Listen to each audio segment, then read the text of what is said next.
The Meditations of the Emperor Marcus Aurelius Antoninus, a new rendering based on the fullest translation of 1742 by George W. Chrystal, published 1902. Book 12. 1. All that you desire to compass by devious means is yours already, if you will but freely take it. That is to say, if you will leave behind you all that is past, commit the future to providence, and regulate the present in piety and justice. In piety that you may love your appointed lot, for nature gave it to you and you to it. In justice, that you may speak the truth without constraint or guile. That you may do what is lawful and proper. That you may not be hindered by the wickedness of others, or by their opinion, or their talk, or by any sensation of this poor surrounding body, for the part concerned may look to that. If then, now that you are near your exit, setting behind you all other things, you will hold alone in reverence your ruling part, the spirit divine within you. If you will cease to dread the end of life, but rather fear to miss the beginning of life according to nature, you will be a man, worthy of the ordered universe that produced you. You will cease to be a stranger in your own country, gaping in wonder at every daily happening, caught up by this trifle or by that. 2. God beholds all souls bare and stripped of these corporeal vessels, husk and refuse. By his intelligence alone he touches that only which has been instilled by him and has emanated from himself. If you would but inure yourself to do the like, you would be eased of many a torment. For he who regards not the surrounding flesh will not waste his leisure in thinking about vesture, house, or fame, or other mere external furniture or accoutrement. 3. 3 parts there are of which you are compact: body, soul, intelligence. Of these, the 2 first are yours in so far as they must have your care. The third only is properly your own. And if you will cast away from yourself, that is, from your mind, all that others do or say, all that you yourself have done or said, all your fears for the future, all the uncontrollable accompaniments of the body that envelops you and of its congenital soul, and all that is whirled in the besieging vortex that races without, so that your intellectual power, made pure and set above the accidents of fate, may live its own life in freedom, just, resigned, veracious. If, I repeat, you cast out from your soul all comes of excessive attachment, either to the past or to the future, then you will become, in the words of Empedocles, a faultless sphere rejoiced in endless rest. You will study to live the only life there is to live, to wit, the present, and you will be able, till death shall come, to spend what remains of life in noble tranquillity, at peace with the spirit within. 4. I have wondered often how it comes that, while every man loves himself beyond all others, yet he holds his own opinion of himself in less esteem than the opinion of others. Yet, if a god or some wise teacher came and ordered a man to conceive and design nothing which he would not utter the moment it occurred to him, he would not abide the ordeal for a single day. Thus we stand in greater awe of our neighbor's opinion of us than we do of our own. 5. How can it be that the gods, who have ordered all things well for man's advantage, overlooked one thing only, to wit that some of the best of mankind, who have held the closest relations with things divine, and by pious works and holy ministry become intimate with the divinity, once dead, should rise no more, but be altogether extinguished?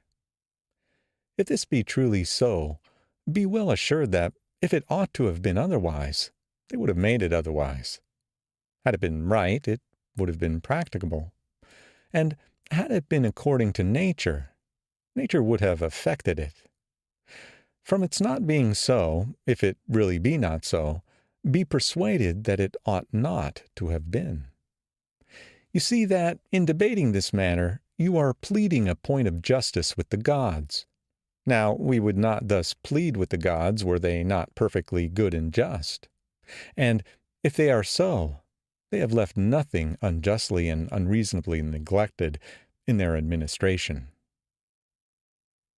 6.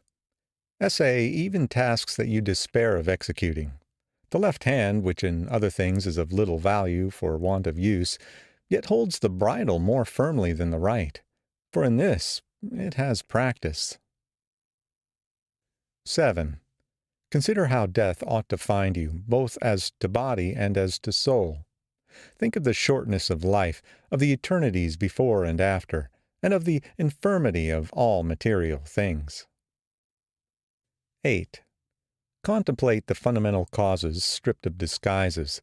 Think what pain is, what pleasure is, what death, and what fame. Consider how many are themselves the causes of all the disquiet that they suffer. How no man may be hindered by another. How all is matter of opinion. 9. In the use of principles we should be like the pugilist rather than the swordsman. For when the latter drops the sword which he uses, he is undone. But the former has his hand always by him, and needs but to wield it. 10. Consider well the nature of things, distinguishing between matter, cause, and purpose. 11. What a glorious power is given to man, never to do any action of which God will not approve, and to welcome whatever God appoints for him. 12. As to what happens in the course of nature, the gods are not to be blamed. They never do wrong, willingly or unwillingly. Neither are men to be blamed, for they do no wrong willingly. There is therefore none to blame. 13. How ridiculous and how like a foreigner is he who is surprised at anything which happens in life. 14. There is either a fatal necessity, an unalterable order, or a placable providence, or a blind confusion without a governor. If there be an unalterable necessity, why strive against it? If there be a providence admitting of propitiation, make yourself worthy of the divine aid. If there be an ungoverned confusion, be comforted, seeing that in this tempest you have within yourself a guiding intelligence. And if the wave should carry you away, let it carry away the carcass and the animal life, for the intellectual part of you it will not carry away. 15. If the light of a lamp shine and lose not its radiance until it be extinguished, shall truth, justice, and temperance be extinguished in you before your own extinction. 16. When you have the impression that a man has sinned, say to yourself, how do I know that this is sin? And if he has sinned, consider that he stands self-condemned, and thus, as it were, has torn his own face. He that would wish the wicked not to sin is like one who would have the fig tree not have juice in its figs, would have infants not cry, horses not neigh, and other inevitable things not happen. What shall the wicked man do, having a wicked disposition? If you are so keen, cure it. 17. If a thing be not becoming, do it not. If not true, say it not. 18. Endeavor always to see in everything what it is that causes your impression, and unfold it by distinguishing the cause, the matter, the relation to other things, and the period within which it must cease to exist. 19. Perceive at last that there is within you something better and more divine than the immediate cause of your sensations of pleasure and pain. Something, in short, beyond the strings which move the puppet. What is now my thought? Is it fear, suspicion, lust, or any such passion? 20. In the first place, let nothing be done at random or without an object. In the second, let your object never be other than the common good. 21. Yet a little and you shall be no more.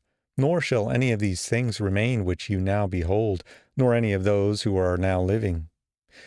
It is the nature of all things to change, to turn, and to corrupt, in order that other things may, in their course, spring out of them. 22. Reflect that everything is matter of opinion, and opinion rests with yourself. Suppress then your opinion what time you will, and, like the one who has doubled the cape and reached the bay, you will have calm and stillness everywhere. Never a wave. 23. Any one natural operation, ending at its proper time, suffers no ill by ceasing, nor does the agent therein suffer any ill by its thus ceasing. In like manner, as to the whole series of actions, which is life, if it ends in its season, it suffers no ill by ceasing, nor is he who thus completes his series in any evil case. The season and the term are assigned by nature, sometimes even by your own nature, as in old age, but always by the nature of the whole, by the interchange of whose parts the universe still remains fresh and in its bloom. Now that is always good and seasonable which is advantageous to the nature of the whole. Wherefore the ceasing of life cannot be evil to the individual. There is no turpitude in it, since it is beyond our power, and contains nothing contrary to the common advantage. Nay, it is good, since it is seasonable and advantageous to the whole, and congruent with the order of the universe. Thus, too, he is led by God who goes the same way with God, and that by like inclination. 24. Have these three thoughts always at hand. First, as to your action, do nothing inconsiderately or otherwise than justice herself would have acted. As for external events, they either happened by chance or by providence. Now, no man should quarrel with chance or censure providence. Second, examine what each thing is, from its seed to its quickening, and from its quickening to its death. Of what materials is it composed, and into what it will be resolved. Third, reflect that you could be raised on high, and from thence behold all human affairs. You would discern their great variety, conscious at the same time of the crowds of serial and ethereal inhabitants around us. But were you so raised ever so often, you would always see the same things, all uniform of brief duration. Can we set our pride on such matters? 25. Cast away your opinion, and you are saved. Who then hinders you from casting it away? 26. When you fret at anything, you have forgotten that all happens in accordance with the nature of the universe, and that the wrong done was another's. This, too, that whatever happens has happened, and will happen, and is now happening everywhere. You have also forgotten how great is the bond between any man and all the human race, a bond not of blood and seed, but of common intelligence. You have forgotten that the intelligence of every man is divine, and an efflux from God. Also that no man is proprietor of anything. His children, his body, his very life are given of God. You have forgotten, too, that everything is matter of opinion, and that it is the present moment only that one can live or lose. 27. Bring to frequent recollection those who have grieved about anything overmuch, those who have been preeminent in the extreme of glory or misfortune, in feuds or other circumstances of fate. Then stop and ask, where are they now? Smoke and ashes, and an old tale, or perhaps not even a tale. Pass them all in review. Fabius Catilinus in the country, Lucius Lupus in his gardens, Certinius at Baea, Tiberius at Capreae, Vilius Rufus, and, in fine, all eminence attended with the high regard of men. How cheap is all that is so eagerly pursued! And how much better does it become a philosopher to show himself, in the part of the material world allotted to him, just, temperate, and obedient to the gods. And this with simplicity, For most intolerable of all is the pride of false humility. 28. To those who ask, where have you seen the gods, and how assured yourself of their existence that you worship them? Make this reply. First, they are visible, even to the eye. Again, my own soul I cannot see, and yet I reverence it. Thus, too, as regards to the gods, I continually feel their power, and so I know that they exist, and I worship them. 29. The safety of life is to see the whole nature of everything, and to discern the matter and the form of its constitution. Also, to do justice with all your heart, and to speak the truth. What remains but to enjoy life, adding one good to another, so as not to lose the smallest interval. 30. There is but one light of the sun, although it be scattered upon walls and hills, and a myriad other objects. There is but one common substance, although it be divided among 10,000 bodies having as many different qualities. There is but one soul, though it be distributed among countless different natures and individual forms. There is but one intelligent spirit, though it may seem to be divided. The other parts of these individuals of which we have spoken, such as breath and matter, are void of perception and of mutual affection. Yet even they are held together by the intelligent spirit and gravitate together. But intelligence has a special tendency to its kind, and unites therewith, and the community of feeling is not broken. 31. What do you desire? To live on? Or is it to feel or to desire? To grow and to decay again? To speak or think? Which of all these seems worthy to be desired? And if each and all of them is despicable, proceed to the last that remains, to follow reason and God. Now, it is repugnant to reverence for reason and for God to grieve at the loss by death of these other despicable things. 32. How small a part of the boundless immensity of the ages is allotted to each of us, and presently that will vanish in eternity. How little is ours of the universal substance, how little of the universal spirit! On what a little clod of the whole earth do we creep! Considering all this, reckon nothing great except to act as your own nature leads you, and to endure what universal nature brings to pass. 33. How is it with your ruling part? On this all depends. All other things, within or without our control, are but corpses, dust, and smoke.